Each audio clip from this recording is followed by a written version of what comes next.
ఇదిగో కొంచెం కారాపు. ఎందుకు ఆపమన్నావు? ఏం లేదు, వెనక టైర్లో గాలి తగ్గినట్టుగా ఉంటేను. నువ్వు ఇలా పచ్చినెత్తులు తాగే రాక్షసులను తెలియక మా హైమనిచ్చి పెళ్లి చేయాలనుకున్నారా? నీ విషయం తెలిసిన సాంబయ్య అడ్డుపడినా అతని మాటల అబద్ధాలకు చేసుకున్నారా? ఆ పాపానికి మేమంతా శిక్షణ చూస్తున్నాం. ఈనాడు మా హైమకింత నీడ కల్పిస్తున్న దేవుడు రా సాంబయ్య. అతని అడ్రస్ కావాలా నీకు?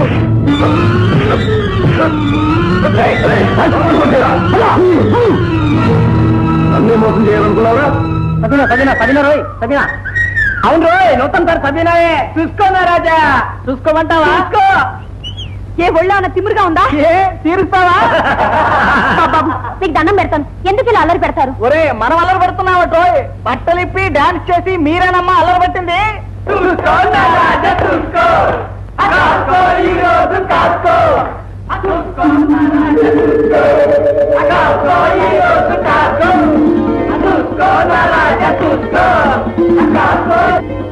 ఏమిటది? ఒక ఆడపిల్లని పట్టుకుని నలుగురిలో ఏమిటి గలట?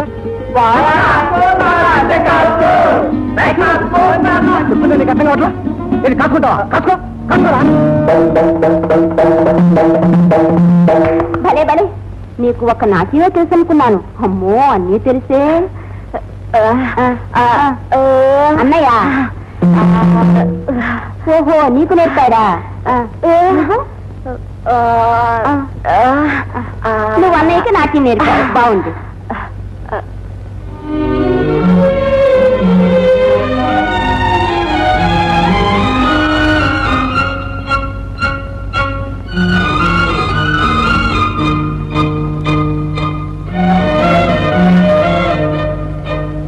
హైమా,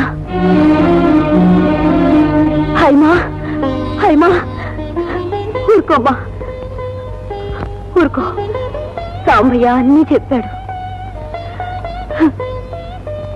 డబ్బు వ్యామోహంలో పడి రక్త సంబంధాన్ని కూడా మరిచిపోయి కట్టుకున్న వారిని కన్నవారిని దూరం చేసుకున్నాను. అందుకు భగవంతుడు బాగా బుద్ధొచ్చేటట్టు చేశాడు.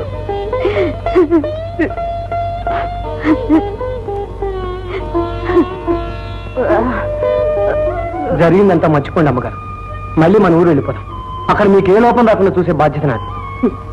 ఇంకా అక్కడ ఏం మిగిలిందని వెళ్ళమంటూ ఏదో మొగ దిక్కుగా ఉంటాడనుకుంటే ఆ భద్రం కూడా ఉన్నదంతా అమ్ముకొని ఊరు పేరు లేకుండా అయిపోయాడు.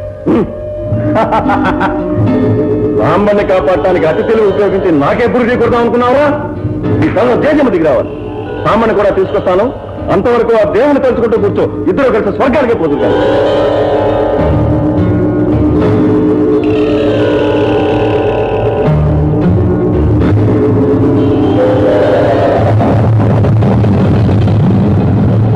ఇన్నాళ్ళు మా అన్నయ్య ఇంకా ఊ అనలేదండి. మీరు కూడా ఒప్పుకున్న తర్వాతే ఈ పెళ్లి జరగాలని వాయిదా వేస్తున్నాడు. అమ్మా ఊ అనవే, అక్కయ్య పెళ్లి ఇవాళే చేసేద్దాం. అవునంటానికి కాదంటానికి తల్లిగా ఏనాడు దాని బాధ్యత తీసుకున్నానమ్మా. సాంబా, మనకంటూ ఉన్న పెద్ద దిక్కు పూజారి గారి. నువ్వు వెళ్ళి నా మాటగా చెప్పి ఇక్కడికి తీసుకురా. ఆయనతో సంప్రదించి వెంటనే ముహూర్తం పెట్టిద్దాం. బావగారు, ఇంకా ఆలస్యమేనికి బయలుదేరండి. తొందరగా వెళ్ళి తొందరగా వచ్చేయాలి.